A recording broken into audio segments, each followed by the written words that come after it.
Chichén Itzá se alza como una certeza de piedra en medio de la selva baja de Yucatán. Geometría perfecta, sombras nítidas, una pirámide que parece inmóvil. Y, sin embargo, todo en ese lugar sugiere lo contrario. Porque en la península la roca caliza no es un suelo sólido, es una cáscara. Debajo el agua abre caminos durante siglos, talla venas oscuras, crea cámaras donde el aire cambia de temperatura y el silencio se vuelve espeso. En un territorio así, las ciudades no solo se construyen hacia arriba, también se sostienen, o se condenan, por lo que existe abajo. Y entonces aparece la pregunta que incomoda. ¿Qué ocultan las cuevas bajo Chichén Itzá? Durante años el visitante observa el castillo y cree estar frente a un monumento aislado. Pero investigaciones científicas con métodos geofísicos han señalado algo inquietante. La presencia de una cavidad con agua, tipo cenote, bajo la pirámide de Kukulcán, detectada a partir de estudios realizados por especialistas vinculados a la UNAM y el INAH. La idea es tan potente como perturbadora. Una pirámide levantada sobre el vacío, o sobre el agua. A la vez, otras exploraciones en el entorno de Chichén Itzá han vuelto a poner el foco en lo subterráneo. El redescubrimiento de Balamcú, una cueva santuario con numerosas ofrendas que habría permanecido sellada durante décadas, reforzó la sospecha de que el mundo de abajo no era un simple accidente geológico, sino parte del paisaje sagrado. En la visión maya, las cuevas y los cenotes podían entenderse como umbrales, entradas a regiones profundas asociadas al agua, a lo invisible, a lo que da vida y también a lo que la arrebata. No se trata de afirmar que exista un secreto prohibido esperando ser revelado, sino de seguir un hilo más real y más inquietante. Si el subsuelo era sagrado, ¿cuánto de Chichén Itzá fue diseñado pensando en ese laberinto oscuro? Este documental recorre esa grieta entre la piedra y el abismo, lo que se sabe, lo que se sospecha con prudencia y lo que aún no encaja. Para comprender por qué las cuevas importan tanto en Chichén Itzá, primero hay que mirar el terreno. Yucatán no es una tierra de ríos visibles. Es una planicie de piedra caliza, porosa, donde el agua desaparece hacia abajo y vuelve a aparecer en forma de cenotes y cavernas. En un paisaje así, el mundo subterráneo no es una metáfora, es el sistema que sostiene la vida. En ese contexto nace y crece Chichén Itzá. A lo largo de siglos, y según la visión institucional más difundida, el sitio se convierte en uno de los centros mayas más importantes de la península, con una historia prolongada y una mezcla cultural visible en la arquitectura. Templos, observatorios, plazas y relieves que muestran una fusión de elementos mayas y toltecas. La UNESCO la describe como un ejemplo clave de esa síntesis, con edificios emblemáticos como el Castillo, el Templo de los Guerreros y el Caracol. El INAH, por su parte, resume a Chichén Itzá como una ciudad extensa y poderosa, influida por los toltecas, con un periodo de auge amplio, aproximadamente entre 600 y 1200 después de Cristo, y una red de caminos blancos, los Sacbeob, que conectaban conjuntos ceremoniales y áreas habitacionales. En otras palabras, no era solo un templo, era una capital ritual y política levantada sobre un suelo que, en realidad, nunca fue completamente sólido. ¿Y qué dice la versión oficial sobre lo de abajo? Que el subsuelo forma parte del paisaje sagrado y que, en algunos puntos, sí hay evidencia directa de uso ritual. Un ejemplo contundente es Balamcú, una cueva santuario documentada por el proyecto Gran Acuífero Maya. Según el reporte difundido con información del INAH, se ubica a 2,7 kilómetros al este del castillo. Fue localizada por ejidatarios en 1966, se mantuvo sellada durante décadas y, al ser reexplorada, reveló cientos de objetos en contextos de ofrenda. En esa lectura, la cueva habría sido un espacio de alta sacralidad, posiblemente relacionado con peticiones de lluvia en periodos de sequía hacia el clásico tardío y terminal, como hipótesis de trabajo del equipo. A esto se suma otra pieza clave. Estudios geofísicos no invasivos publicados en Scientific Reports reportaron bajo el castillo una anomalía compatible con una cavidad kárstica parcialmente llena de agua dulce. La interpretación es prudente. Se trata de indicios medidos, no de una ciudad subterránea confirmada. Pero incluso en esa cautela, la idea es inquietante. El templo más famoso podría estar directamente vinculado al agua oculta que corre bajo la roca. Con ese marco, el misterio cambia de forma. No se trata de imaginar secretos imposibles, sino de seguir la pregunta que sí permite la evidencia. Si el subsuelo era sagrado y real, ¿hasta dónde condicionó la ubicación, el poder y los rituales de Chichén Itzá? La versión oficial acepta algo esencial. En Chichén Itzá, lo subterráneo no es un detalle. Hay cuevas, hay cenotes, hay rutas del agua que atraviesan la piedra, como si la ciudad estuviera apoyada sobre un organismo vivo. Pero ahí aparece la primera grieta, porque si bajo el castillo existe una cavidad kárstica parcialmente llena de agua, como sugieren los estudios geofísicos no invasivos, la pregunta inmediata no es ¿qué hay?, sino ¿por qué construir encima? Un vacío bajo una estructura monumental no solo es simbólico, también es un riesgo físico. Y aún así, la pirámide está ahí, dominando el sitio, como si la elección del lugar hubiese sido deliberada. ¿Lo sabían? ¿Lo buscaban? ¿O simplemente lo aceptaron como parte de un territorio inevitable? La segunda grieta tiene nombre, Balam-Ku. El relato institucional describe una cueva santuario con ofrendas preservadas, documentada tras haber permanecido cerrada por décadas para protegerla. Eso refuerza la idea de que todavía hay espacios intactos bajo el entorno inmediato de la ciudad, con evidencias de rituales que no ocurrían a la vista, sino en la penumbra, donde el aire y el sonido se comportan distinto. Sin embargo, Balam-Ku también abre otra pregunta. Si una cueva así pudo permanecer sellada tanto tiempo, ¿cuántas más existen sin registrar? Ocultas tras derrumbes naturales o entradas estrechas, invisibles para el visitante y difíciles de explorar sin dañar el contexto. Incluso investigaciones divulgadas por revistas especializadas han señalado que el sistema de cuevas cercano al centro de la antigua ciudad guarda cámaras con objetos rituales, lo que sugiere que no se trata de un caso aislado. Y luego está la grieta más inquietante, la relación entre el agua y el poder. Chichén Itzá prosperó en una región donde el acceso al agua definía alianzas, rutas, control y supervivencia. Si los cenotes eran fuentes de vida y a la vez espacios sagrados, entonces el mundo de abajo pudo ser al mismo tiempo infraestructura y religión. ¿Dónde termina una cosa y empieza la otra? ¿Los rituales se celebraban en cuevas por fe o también por necesidad de controlar y proteger el agua? Al final de este bloque, el misterio se vuelve más preciso. No se trata de imaginar una ciudad secreta, sino de entender una lógica posible. Una civilización que construye en la superficie, sí, pero que también piensa, teme y negocia con lo que late debajo.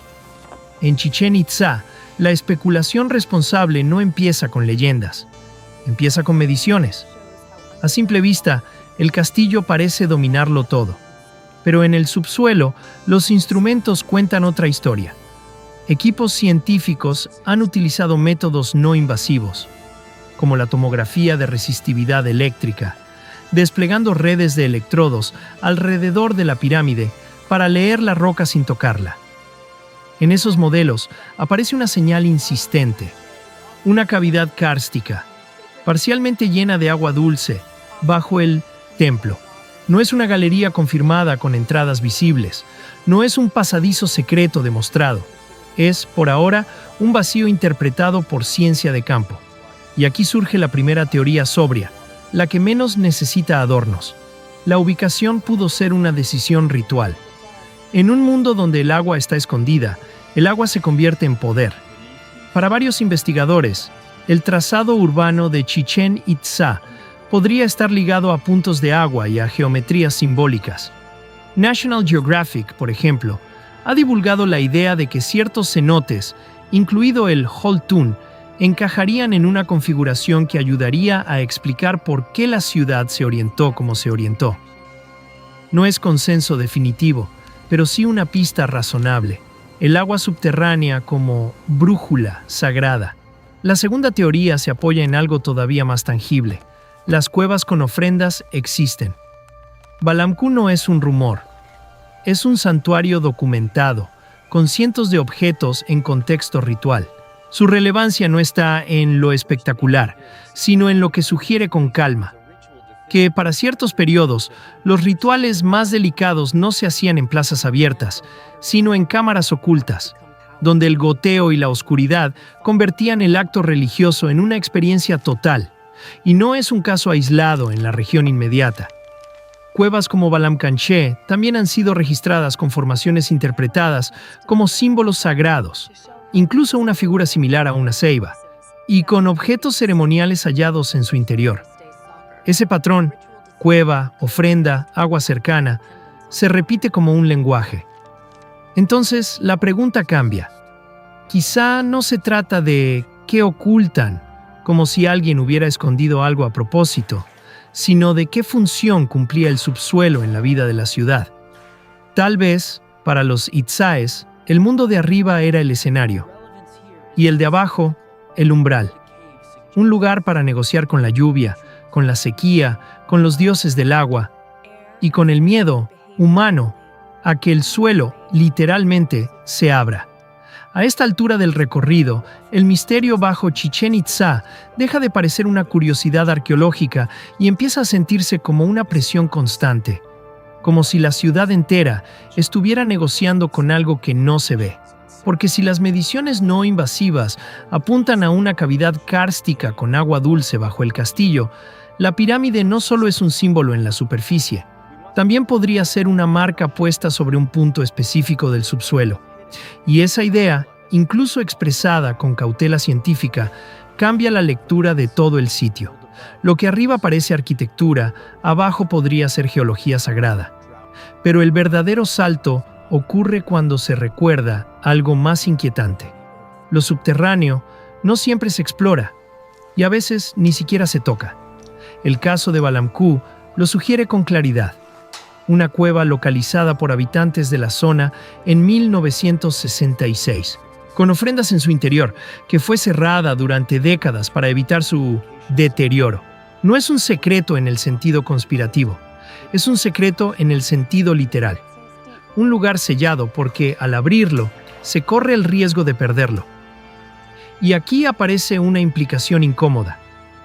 Puede existir más de un Balamku en el entorno de Chichén Itzá, no necesariamente por voluntad humana, sino por la propia naturaleza del karst. Entradas pequeñas, derrumbes, cámaras inaccesibles, túneles inundados. Cada cueva potencial representa una decisión difícil: explorar y arriesgar, o preservar y no saber. Luego está el otro gran umbral, el cenote sagrado. Durante siglos, ese pozo de agua fue entendido como un lugar de ofrendas, objetos valiosos y, según distintas fuentes históricas y hallazgos arqueológicos, también cuerpos humanos, asociado a peticiones vitales como la lluvia. Y, en tiempos modernos, su historia incluye episodios polémicos de extracción y dragado a inicios del siglo XX, que recuerdan que el subsuelo no solo guarda rituales antiguos, también guarda disputas recientes sobre patrimonio, saqueo y memoria. En conjunto, las implicaciones se vuelven pesadas. Si bajo Chichén Itzá hay agua y cavidades, la conservación no es solo cuestión de piedras, es cuestión de equilibrio subterráneo. Si existen cuevas con ofrendas intactas, cada acceso puede alterar temperatura, humedad y microorganismos que han mantenido esos objetos en un estado único. Y si el agua subterránea es el corazón del sistema, cualquier contaminación o cambio del entorno moderno podría afectar no solo al presente, sino a lo que aún no ha sido descubierto. En otras palabras, tal vez lo que ocultan las cuevas no es un tesoro esperando a ser mostrado, sino algo más complejo. la evidencia silenciosa de cómo una civilización construyó su poder mirando hacia abajo, hacia el agua, hacia la oscuridad, hacia ese territorio donde la fe y la supervivencia casi no se distinguen. Cuando cae la tarde en Chichén Itzá, la piedra Ar cambia de tono y la selva empieza a sonar más cerca. En ese momento la ciudad parece cumplir su papel más antiguo, guardar silencio. Arriba el castillo se mantiene como un reloj inmóvil, pero abajo no hay plazas ni columnas. Hay caliza hueca, humedad atrapada y una geología que respira con lentitud. Los estudios no invasivos han sugerido algo que, por sí solo, ya es un final inquietante. Una cavidad kárstica asociada a agua dulce bajo la pirámide, detectada mediante métodos geofísicos.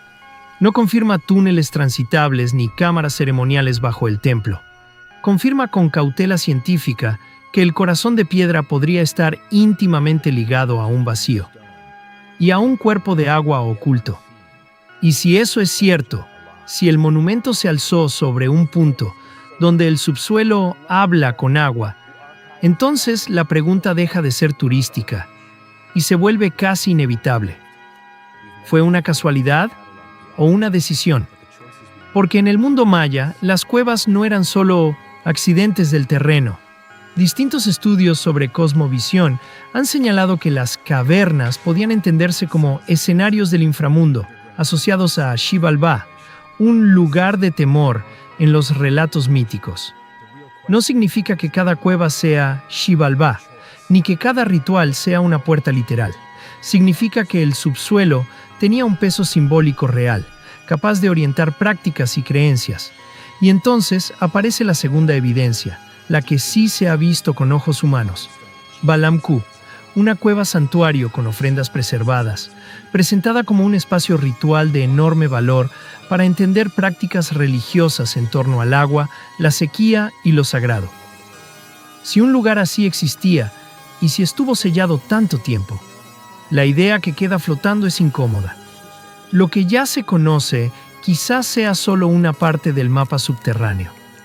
Al final, Chichén Itzá se vuelve dos ciudades superpuestas, la que se recorre con los pies y la que se intuye sin verla. La primera está iluminada por el sol y fotografiada miles de veces. La segunda permanece en penumbra, protegida por derrumbes, por agua negra, por decisiones de conservación y por el hecho de que, a veces, no saber también es una forma de preservar. Así que el misterio no termina con una revelación, termina con un umbral, porque quizá lo más inquietante no sea lo que ocultan las cuevas, sino lo que siguen custodiando. La posibilidad de que, bajo la piedra más famosa, exista todavía un Chichén Itzá que no está hecho para ser visto.